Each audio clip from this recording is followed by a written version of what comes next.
The Michael Jackson biopic opens in theaters today, and it is already one of the most controversial films in recent memory. Not because of what's inside it, but because of everything surrounding it. A divided family, split critics, legal restrictions that reshaped the story before most people even saw a frame, and at the center of it all, a film that some are calling one of the strongest music biopics in years, and others are calling a carefully controlled version of a life that was never simple to begin with. That tension, that is the story, and it starts long before the opening scene. To understand this film, you have to understand what it was trying to become. Development on Michael began in November 2019, when producer Graham King secured the rights to tell Michael Jackson's story. And that detail matters more than it sounds like, because once the rights are involved, especially with an estate, the story is never completely independent again. From the beginning, this wasn't just a film about Michael Jackson. It was a film being shaped around him. By January 2023, Antoine Fuqua was directing. Michael Jackson's nephew, Joffer Jackson, was cast in the lead after a long casting process. The scale was massive, a reported production budget of around $120 million before reshoots and delays even entered the picture. On paper, everything looked like a major cultural event. A major director, a major studio push, and a story the world already knew but had never been fully told on screen. Then, the trailer dropped in November 2025.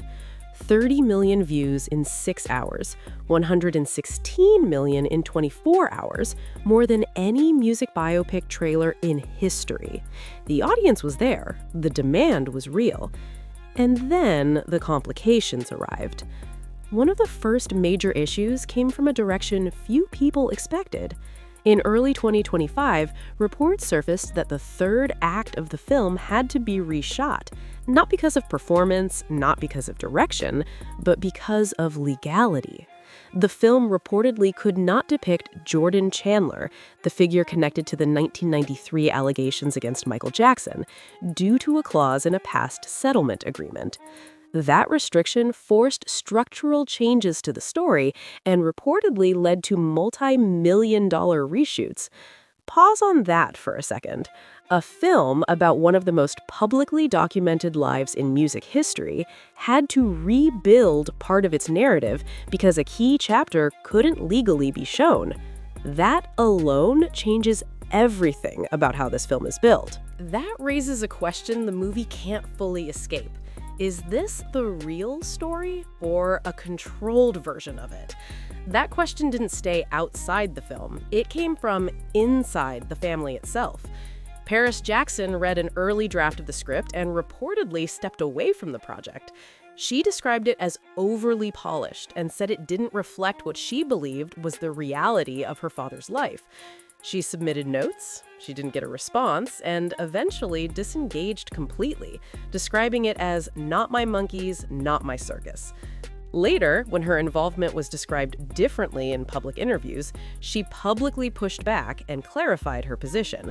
That alone shows how sensitive this story still is, even within the family.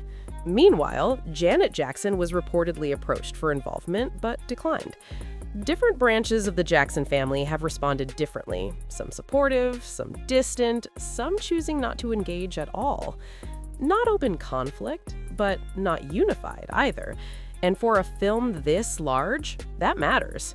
Then came the critics. The early reviews are sharply divided. On one side, low aggregate scores, including Rotten Tomatoes around the 30% range and Metacritic in the high 30s. The most common criticism isn't that the film fails technically, it's that it feels controlled, overmanaged, almost too careful. Some critics argue it feels like a film about a man breaking free from control that itself never escapes control. Others have been even harsher, calling it more of a tribute montage than a fully formed narrative. But that is only half the reaction, because audiences aren't reacting the same way. Some early viewers and festival audiences describe a very different experience, focused on performance, emotion, and nostalgia. Jafar Jackson's portrayal has been widely praised as one of the strongest elements of the film. And for fans, the emotional response has reportedly been strong, even if the structure divides opinion. So what you end up with is not a clear verdict, but a split. Critics in one direction, audiences in another. And that gap is where cultural moments usually form. But here's where things get even more complicated. Because commercially, the film is not behaving like a divided project. Early box office projections suggest a global opening of around $150 million in its first weekend, and that completely changes the tone of the conversation. Because even with critical backlash and mixed reviews, people are still showing up.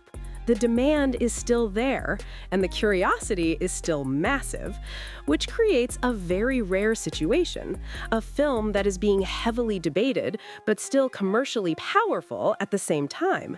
That combination is what turns a release into a cultural event, not just a movie.